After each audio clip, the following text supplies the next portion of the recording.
Avant de laisser la parole au public, j'aurais peut-être quelques petites questions à vous poser. Une question que je me pose, c'est si on prend le cas du tétanos, où pour le coup, là, c'est un vaccin qui est uniquement égoïste, puisqu'on se vaccine voilà, uniquement pour se protéger soi-même et pas la collectivité. Et donc, comment, dans ce cas, justifier le caractère obligatoire pour cette maladie, alors qu'il n'est pas question d'immunité collective et pourquoi, à ce moment-là, est-ce qu'on ne rendrait pas obligatoire également d'autres mesures de prévention ou de dépistage qui ne bénéficient que à la personne concernée par ces mesures. Voilà, comment justifier l'obligation pour une mesure qui ne bénéficie qu'à l'individu lui-même.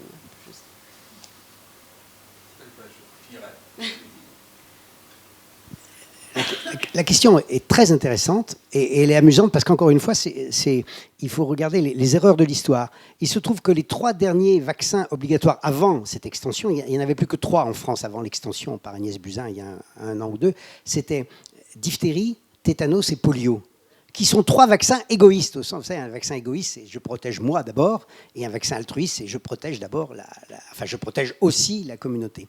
Et la diphtérie, c'est un vaccin égoïste. Le vaccin polio n'empêche pas la dissémination du virus, et le tétanos, on ne peut l'attraper que tout seul, on le transmet à personne. Donc, on avait laissé obligatoire 3 vaccins égoïstes. Et ces vaccins obligatoires étaient mélangés dans des mêmes seringues, alors pour des raisons industrielles de fabrication sans doute, des bonnes raisons, mais enfin, avec des vaccins non obligatoires. Ce qui fait que c'était encore plus compliqué dans l'esprit des gens, parce que ils disaient, mais attendez, on mélange des choses, moi je veux bien celui-là parce qu'il me protège moi, mais je ne veux pas les autres. Donc, encore une fois, il y a eu un manque d'information. Donc, toujours pareil, les erreurs. Et il y a aussi autre chose que je voulais dire par rapport à ça, et par rapport au vaccin, à l'obligation vaccinale. Vous avez 3 maladies au moins identifiées qu'il vaut mieux avoir quand on est petit, parce qu'elles sont tout à fait bénignes dans 99,99% des cas, et qu'elles peuvent être très graves à l'âge adulte. C'est l'hépatite A, les oreillons et la varicelle. Ces 3 maladies-là, si on décidait, par exemple, de ne plus vacciner, ce ne serait pas un choix totalement stupide. Alors, ça peut faire hurler peut-être M. Lévy-Bruhl et d'autres. Ce ne serait pas totalement stupide parce que le virus donc, se baladerait partout. Les enfants seraient tous malades, comme c'est d'ailleurs le cas de la varicelle aujourd'hui. Et il n'y aurait plus de malades. La vaccination aurait été naturelle par la maladie infantile. Et il n'y aurait plus de pathologie à l'âge adulte. En vaccinant contre ces 3 maladies, on s'expose à un nouveau risque qui est le virus ne circulant plus. Lorsqu'un adulte le rencontrera par hasard, il va avoir une maladie d'adulte qui est très grave. Moi, j'ai vu des varicelles chez l'adulte ou des oreillons chez l'adulte. Je peux vous garantir que c'était terrible, c'était la morphine, c'était terrible. Donc, on peut déplacer des maladies vers quelque chose de plus grave et on fait courir un risque supplémentaire aux non-vaccinés à ce moment-là. C'est-à-dire que le vaccin devient, alors j'exagère un peu, pardonnez-moi, au lieu d'être un vaccin altruiste, ça devient un vaccin hostile. En Belgique, ils ont mis la varicelle maintenant dans le calendrier vaccinal. Je pense que la varicelle, c'est un vaccin hostile. On va voir apparaître dans 10, 20, 30 ans des maladies graves chez les non-vaccinés. Donc tout ça rejoint un peu votre sujet de mélange des genres. Il faut savoir ce qu'on veut faire. Est-ce qu'on veut protéger à moyen terme, à long terme? Est-ce qu'on veut protéger les enfants et les adultes? C'est des vraies questions éthiques. 2, 3 petits points pour compléter. D'abord, on va pas rentrer dans une discussion épidémiologique. Autant c'est totalement vrai pour le tétanos, autant ça n'est pas pour diphtérie et polio, pour lequel il y a des effets d'immunité de groupe, ça c'est certain. Je suis complètement d'accord avec le constat sur le fait qu'il y a des maladies pour lesquelles il vaut mieux pas vacciner. Et je pense que la France a fait preuve d'une certaine sagesse, puisque nous avons, au niveau du comité technique de vaccination, rendu un avis très clairement défavorable à la vaccination contre la varicelle. On a fait pareil pour l'hépatite A. Et donc, on est tout à fait conscient et on est un des pays qui vaccine le moins quand on se compare à tous nos voisins européens. Et donc, là-dessus, je pense qu'on est relativement raisonnable. Pour le tétanos, oui, c'est une vraie question. Hein, c'est un peu dérangeant. le fait que le tétanos soit inclus dans l'obligation vaccinale, mais sincèrement, on n'avait pas le choix. On n'avait pas le choix parce que la logique qu'il y avait derrière l'extension de l'obligation vaccinale, je n'ai pas eu le temps de le développer, enfin, un des éléments qui résultait de plusieurs enquêtes qu'on a menées, dont une dans le cadre de la concertation citoyenne, montrait bien qu'un des freins à l'adhésion à la vaccination, en tout cas pour les vaccins autres que diphtérie, tétanos, polio, était le fait que la population, et on la comprend à 100%, disait ces vaccinations, on s'en méfie, parce que si elles étaient si bonnes que ça, elles seraient obligatoires comme diphtérie, tétanos, polio. Si elles ne le sont pas, c'est quelque part, il y a anguille sous roche. Soit le vaccin n'est pas si bon, et peut-être même dangereux, soit la maladie n'est pas si grave. Donc voilà, si l'État ne s'engage pas avec un côté obligatoire comme il le fait pour les autres maladies, c'est qu'il doit avoir des raisons. Et donc, la logique qui a présidé à l'extension des obligations vaccinales, elle est claire. Il y avait, à partir de ce constat qu'il était impossible de maintenir le statu quo avec des vaccins recommandés coexistant avec des vaccins obligatoires, il n'y avait que deux possibilités. Soit on supprimait toutes les obligations, soit on étendait les obligations pour que tous les vaccins du calendrier vaccinal du nourrisson, dans lequel je me permets d'ajouter que rotavirus et varicelle ne figurent pas, pour les raisons que vous avez soulignées, soit on étendait à tous les vaccins. Pourquoi est-ce que la recommandation a penché vers l'extension plutôt que la suppression de tous? J'ai essayé de vous le montrer. C'est parce que l'état d'adhésion et de couverture vaccinale de la population française ne permet pas aujourd'hui d'imaginer qu'on lève toutes les obligations vaccinales. Il n'y a donc plus qu'un seul choix, c'était de les étendre à tous.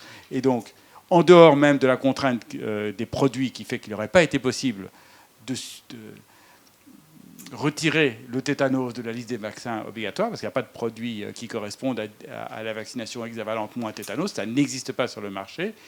De toute façon, pour ne pas voir diminuer la couverture vaccinale contre le tétanos, il était préférable de le maintenir dans le spectre des vaccins obligatoires, même si je suis complètement d'accord que, du point de vue de la réflexion qui a présidé à l'extension de l'obligation, qui est la dimension de santé publique collective, le tétanos y échappe.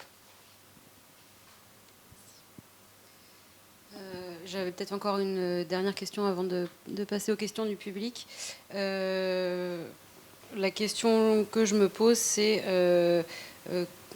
comment, selon vous, susciter le souci de solidarité, alors même qu'il semblerait, d'après un certain nombre d'enquêtes, que la notion d'immunité collective n'intéresse pas tellement les parents, et c'est légitime, s'intéresse davantage à la question de leur intérêt privé, voilà, ils se soucient davantage de la protection de leurs proches, comme le disait Raymond Massé ce matin.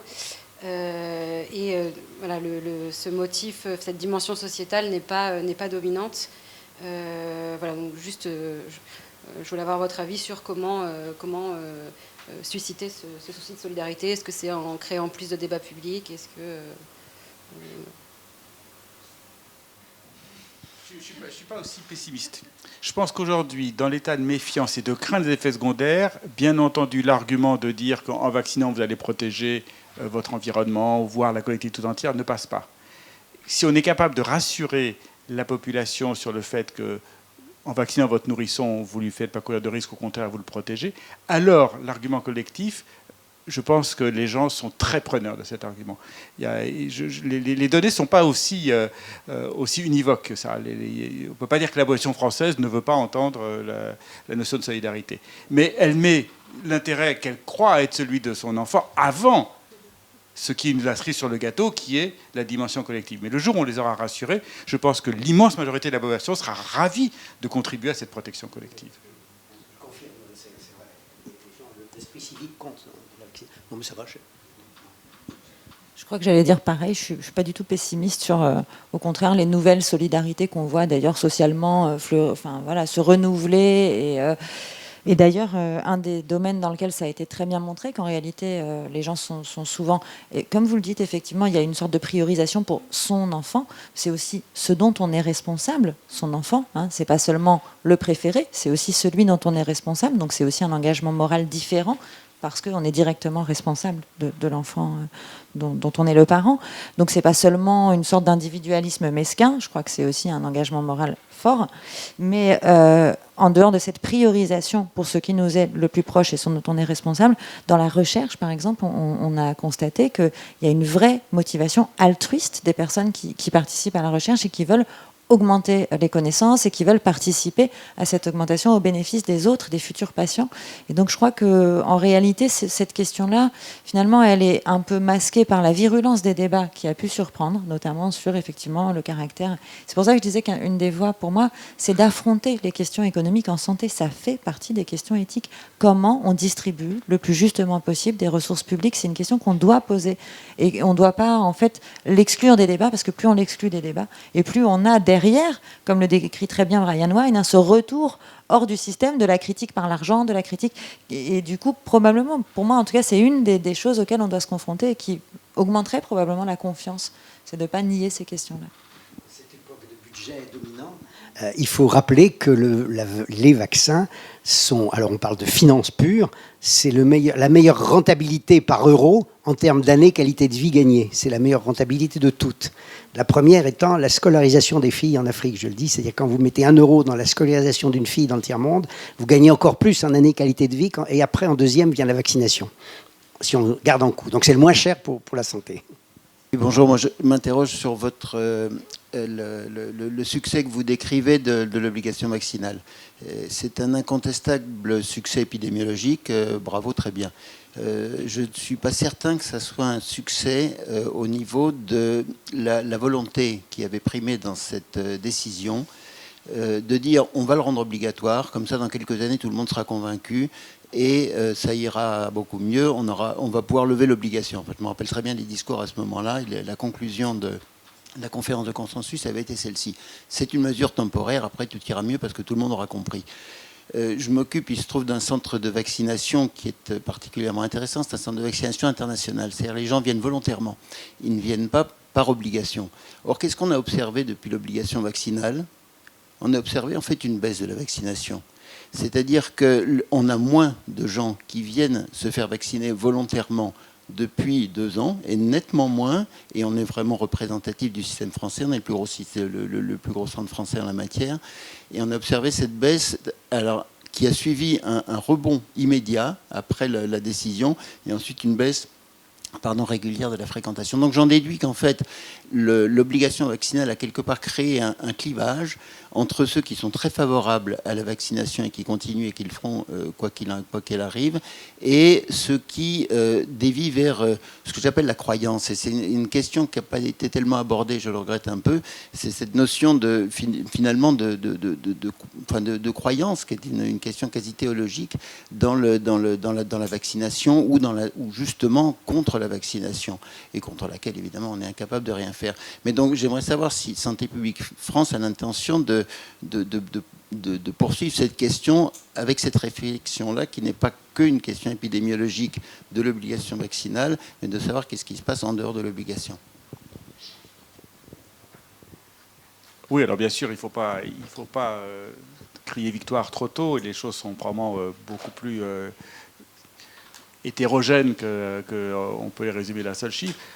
On a quand même pas mal de données qui vont dans le sens d'une amélioration non seulement de la couverture vaccinale, c'était attendu, une obligation vaccinale dans un pays comme la France, qui a une longue tradition d'obligation vaccinale, qui sait la mettre en œuvre, ça marche, mais ça ne suffit pas. Ce qui nous intéresse, nous, c'est l'adhésion à la vaccination. Alors, on a déjà des indicateurs sur des vaccins qui ne sont pas concernés par l'obligation vaccinale. Ça ne dit pas tout, mais ça dit quand même beaucoup.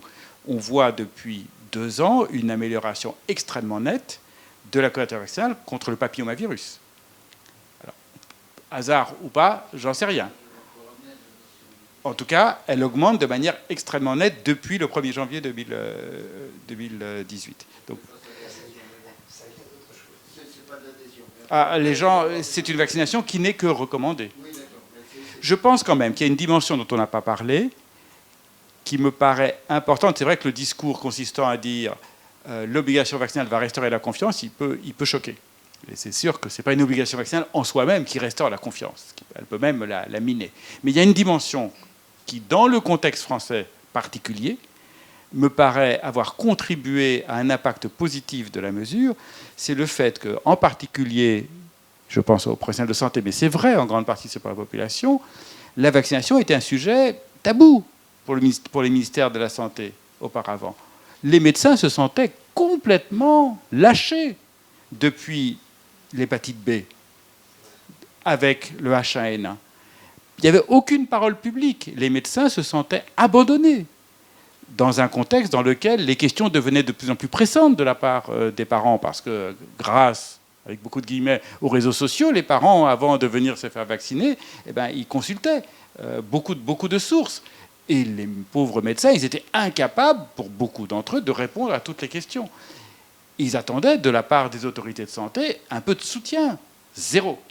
Le fait que la ministre de la Santé ait pris le taureau par les cornes et se mette en avant en disant « j'assume la responsabilité de la vaccination, je suis derrière vous, vous médecins », et envoie ce message également à la population, et que derrière nous suivions avec des outils avec, comme le site Vaccination Faux Service, je pense que ça a changé l'image de la capacité d'un État comme le nôtre à gérer correctement, ou pas trop mal, une politique vaccinale, alors que cette capacité était totalement défaillante. Mais je serais curieux d'avoir votre point de vue, mais je pense que vis-à-vis des médecins, on a regagné beaucoup de confiance dans cette mesure qui est indépendante de l'obligation vaccinale, qui est le fait d'avoir pris à bras-le-corps le problème de la politique vaccinale défaillante. Je confirme pratiquement tout.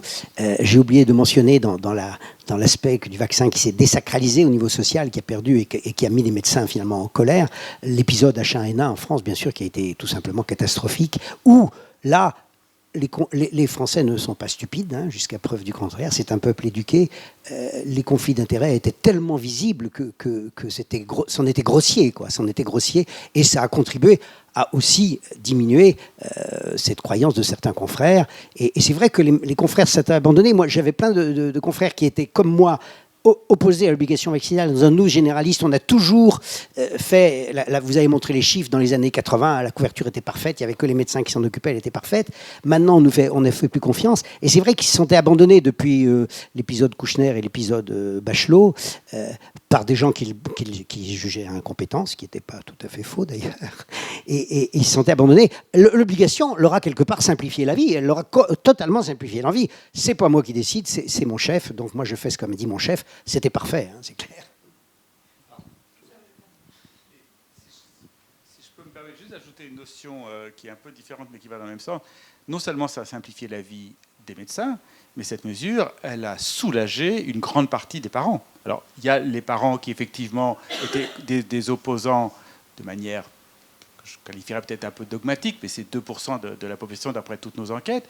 Mais la plupart des parents étaient hésitants. La plupart des parents, donc les 20% de la population qui, dans nos enquêtes, ressortaient comme hésitants, ces parents-là, ils étaient perdus. Et le fait de devoir prendre la décision alors qu'ils étaient confrontés à des discours extrêmement divergents entre ce que leur disaient leurs médecins, ce qu'ils disaient sur le net, était extrêmement anxiogène.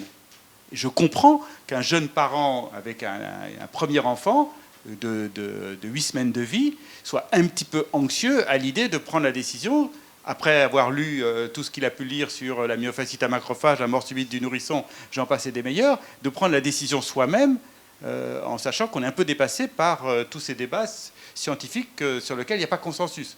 Le fait que ça soit obligatoire, et je l'ai vu dans mon entourage, c'est un grand soulagement. C'est un grand soulagement pour les parents. Sauf ceux pour lesquels absolument ils tiennent à ne pas vacciner leur enfant. Pour tous les autres, la décision, elle n'est plus sur leur épaule. Je voulais revenir sur l'histoire du tétanos, parce que vous avez opposé le tétanos aux autres vaccinations, puisque c'était individuel.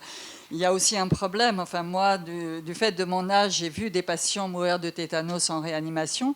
Et je crois que les jeunes médecins actuellement ne savent pas du tout ce que c'est comme maladie. Et donc, je pense que ça leur est beaucoup plus difficile de justifier auprès des familles le fait que ce soit une vaccination absolument indispensable.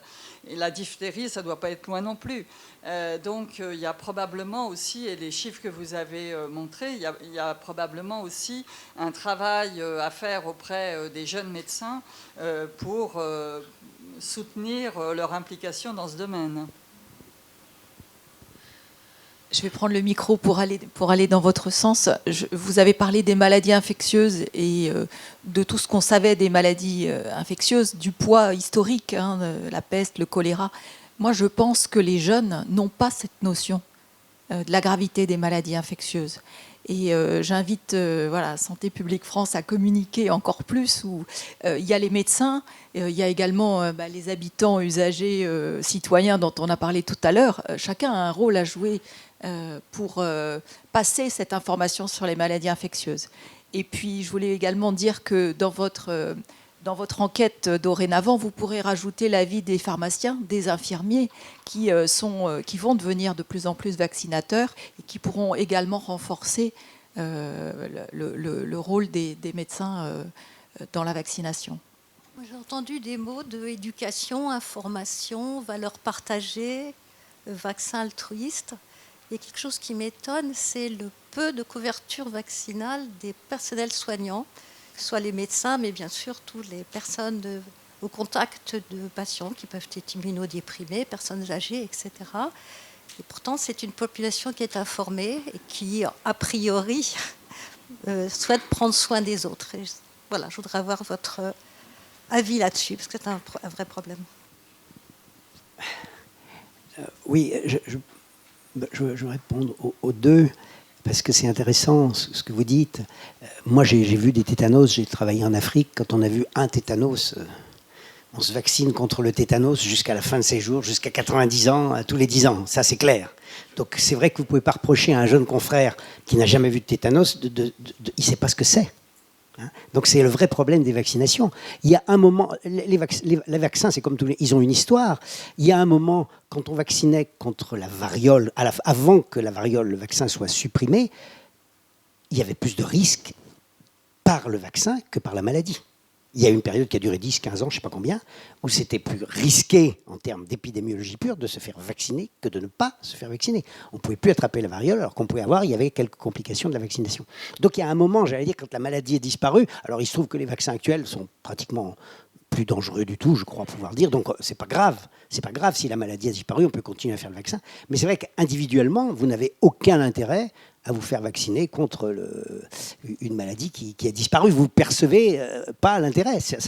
Mais contre ça, on ne peut rien faire. On peut juste dire aux jeunes médecins qui n'ont jamais vu de tétanos, montrer des films de ce que c'est un tétanos, quand on l'a vu. Voilà. Mais ça, je ne sais pas quel est le moyen. On apprend juste à la faculté qu'il faut faire les vaccins, c'est tout, quoi. Et puis, votre question sur la vaccination du personnel soignant. Alors ça, c'est une bonne question parce que c'est particulièrement altruiste. C'est la vaccination altruiste, c'est le cas de l'hépatite B. Voilà. Alors, il faut savoir que, en principe, le personnel soignant, il a les vaccins que tout le monde a eu. Voilà. Donc les seuls qu'on recommandait en plus, qu'on a tendance à recommander à plus au personnel soignant actuellement, je parle sous couvert, c'est l'hépatite B. Et la grippe. L'hépatite B, elle est devenue obligatoire en plus. Oui, ce que je dis, avant, c'était pas. Maintenant, donc c'est la grippe. Alors la grippe, bon, c'est un sujet, on en a parlé souvent. Tous les vaccins, quels qu'ils soient, ne sont pas efficaces chez les personnes âgées. Pas seulement la grippe, tous les vaccins. Tous les vaccins sont très peu efficaces. Un vaccin est très efficace chez un nourrisson. Il a un système immunitaire absolument prêt. On peut faire 50 vaccins dans la journée à un nourrisson sans aucun danger. Ça, il faut le répéter parce que les gens ne peuvent pas le comprendre, ça. Ça n'a aucun danger. Le nourrisson peut réagir à 50 vaccins sans problème. Ça, il faut le dire. Et on a intérêt à vacciner très tôt. C'est ce que je disais. Plus on vaccine tôt, plus c'est efficace. Donc, c'est ce qu'on a fait, c'est ce qu'on fait. Après, les vaccins comme la grippe, là, c'est compliqué parce que c'est un mauvais vaccin qu'on fait aux mauvaises personnes et qui, en plus, c'est une maladie pour laquelle la vaccination n'est pas la solution.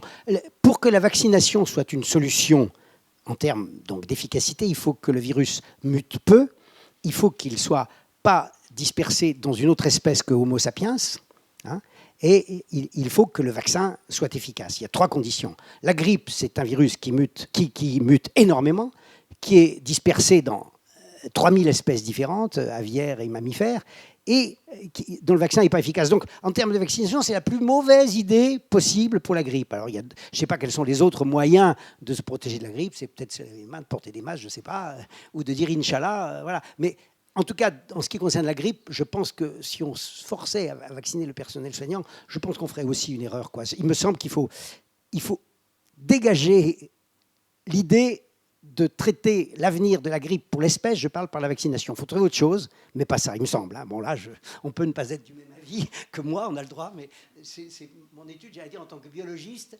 c'est pas une bonne idée, la vaccination, pour cette maladie-là. Autant c'est une bonne idée pour plein d'autres maladies, autant pour celle-là. Parce que quand on a tous fait la même erreur ici aujourd'hui, on a parlé de la vaccination générale. Et je pense que c'est notre erreur commune à tous, moi compris. Il faut prendre chaque vaccin cas par cas en particulier. Chaque vaccin est un médicament différent de l'autre. C'est comme si on disait tous les médicaments sont bien ou tous les médicaments sont mauvais. Non, il y a des très bons vaccins, des vaccins un peu moyens, des vaccins plus mauvais. Il faut les prendre un par un. Dans le cas de la grippe, je pense que c'est vraiment pas la solution, quoi.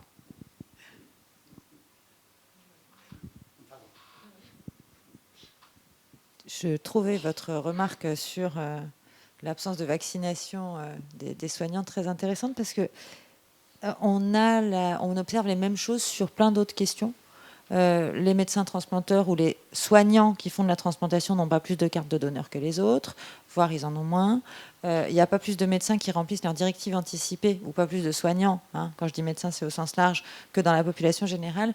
Et je trouve que ce qui est intéressant, c'est que ça nous oblige à ne pas oublier qu'en fait, les soignants sont des personnes avec les mêmes contradictions que nous tous, et nous sommes nous-mêmes des personnes rationnelles au même titre que les soignants ou les professions scientifiques. Et donc, cette espèce de paradoxe, il n'est qu'apparent. Il nous rappelle juste que... Il nous invite, je trouve, et ça va dans le sens de ce que j'essayais de vous dire sur l'égale dignité des partenaires de la discussion, il n'y a pas eux, nous, dans un sens ou dans l'autre. Il n'y a pas... ce que j'entends souvent chez les soignants, nous les soignants et eux les patients, ou dans l'autre sens, hein, qu'on peut observer aussi quand il y a des débats avec des associations de patients, nous les patients versus vous les soignants. Et je crois que ça invite à sortir de ça. Il y a un certain nombre de paradoxes dans notre rationalité quotidienne qui conduisent à ce genre de situation et qui concernent en fait tout le monde, et pas ni plus ni moins les professionnels de santé que les autres. Il me semble que ça nous rappelle ça, en fait, qu'on partage cette tendance parfois à l'irrationalité quotidienne. Oui. J'ai fait référence ce matin à des enquêtes qu'on avait menées au Québec sur les motifs de la vaccination ou non-vaccination. Et j'avais mentionné qu'il y avait une inefficacité, en fin de compte, chez les gens, lorsqu'on invoquait, par exemple, le souci pour la protection de la santé de la population en général. Effectivement, ça ne motive pas vraiment les gens. Par contre, de là à opposer deux choses, la protection de soi et son nourrisson, versus la protection de l'ensemble de la population, il y a comme un moyen terme, par contre, qui, lui, fonctionnait très, très bien. C'était l'invocation de la protection des proches. C'est-à-dire que la vaccination, que ce soit du nourrisson ou de soi-même, a un impact positif, évidemment, sur la protection des autres enfants dans la famille. Et ce qui marchait beaucoup, c'était la protection ensuite des grands-parents, qui sont des personnes vulnérables. Alors souvent, la motivation pour la vaccination du bébé, du nourrisson, était essentiellement la protection des grands-parents aussi. Alors donc, on peut jouer sur cette corde-là de motivation, parce que, bon, le souci pour la collectivité, il faut bien admettre que, bon, c'est pas... Ça ne motive pas plus qu'il faut, hein, à quelque part. Mais donc, il y a ce moyen terme-là qu'on peut voir. Autre chose, un autre facteur qui ne fonctionnait pas tellement bien lorsqu'on en parlait avec les parents, c'était les questions éthiques. En disant, bon, vous voyez, le fameux syndrome du free rider, c'est-à-dire la personne qui n'étant pas vaccinée, profite de l'immunité, d'une certaine immunité, parce que, bon, tous les autres se sont fait vacciner. Alors, si on demande aux gens, mais vous ne trouvez pas qu'il y a un côté un peu non éthique dans cette histoire-là, vous reportez le fardeau de la protection sur le dos de ceux qui se font vacciner à votre place. Ça non plus, ça ne fonctionne pas du tout. Il n'y a rien à faire. Alors, il faut chercher des moyens termes un peu à quelque part. Au-delà simplement de l'approche individualiste ou de l'approche ultra-collectiviste, il faut essayer de trouver les points sensibles. Et ça fonctionne chez la catégorie des hésitants à la vaccination. Il y a, parce qu'il faut distinguer dans ceux qui ne sont pas vaccinés, ceux qui hésitent à la vaccination, ça peut être pour des raisons de manque d'information, ça peut être aussi parce qu'ils sont ambivalents par rapport au savoir expert, par rapport, ils entendent toutes sortes de discours contradictoires, y compris venant dans certains cas de médecins soignants. ou d'infirmières, parce que chez nous, c'est beaucoup plus les infirmières qui vaccinent. Les médecins ne vaccinent pas chez nous. Enfin, c'est les infirmières qui font ça. Mais c'est souvent des discours contradictoires dans tout ça. Alors, ces hésitants à la vaccination, eux, sont quand même réceptifs. Il y a un travail à faire et c'est la population qu'il faut cibler, essentiellement. Parce que, bon, le groupe qui reste, enfin, vraiment les non-vaccinants durs, bon, écoutez, je pense qu'il faut jeter la serviette, quoi. On est dans les théories du complot, la Chine, les Chinois qui veulent absolument nous infecter, les compagnies pharmaceutiques qui pensent qu'à ci, à ça, ce qui n'est pas toujours faux dans certains cas, mais ils vivent dans un univers de réseaux sociaux, sur des groupes de discussion sur Internet, qui s'alimentent les uns les autres en paranoïa, etc. Ils sont à peu près irrécupérables. Et je pense qu'il faut se rendre compte que dans certains domaines, il n'y a pas grand-chose à faire, quoi, finalement. Je fais juste une petite blague là-dessus. Il y a 2 semaines, il y avait quand même un congrès aux États-Unis qui regroupe des milliers de personnes, le congrès des terres platistes. C'est-à-dire les gens qui croient que la Terre est plate. Et il y a des congrès là-dessus, il y a des revues là-dessus, il y a des vedettes qui défendent ce point de vue-là. Et dans ce congrès-là, il y avait aussi il y avait des Européens, c'est un congrès international. Alors, qu'est-ce qu'on peut faire contre des gens qui croient que la Terre est plate? Quelle information supplémentaire on peut apporter? Alors, malheureusement, je crois que dans certains cas, il faut absolument abdiquer à l'idéal du siècle des Lumières, qui pensait qu'un jour la raison serait vraiment l'aboutissement du projet de la progression du progrès moral dans la société, du progrès social et scientifique. Malheureusement, je pense que dans certains cas, l'abdication s'impose. Alors, juste pour enchaîner sur le siècle des Lumières, il y a longtemps que je ne m'étais pas repenché sur le problème des vaccinations. Du coup, j'ai été un peu rafraîchir ma mémoire et je suis tombé un peu par hasard sur un très joli texte du siècle des Lumières qui était la position de Voltaire sur l'inoculation qui s'appelait sur la variole. Il s'appelait à l'époque l'insertion de la variole. Sur l'insertion de la variole, et il disait: on dit doucement dans l'Europe chrétienne que les Anglais sont des fous et des enragés. Des fous parce qu'ils donnent la petite vérole à leurs enfants pour les empêcher de l'avoir. Des enragés parce qu'ils communiquent de gaieté de cœur à ces enfants une maladie certaine et affreuse dans la vue de prévenir un mal incertain. Les Anglais, de leur côté, disent « les autres Européens sont des lâches et des dénaturés.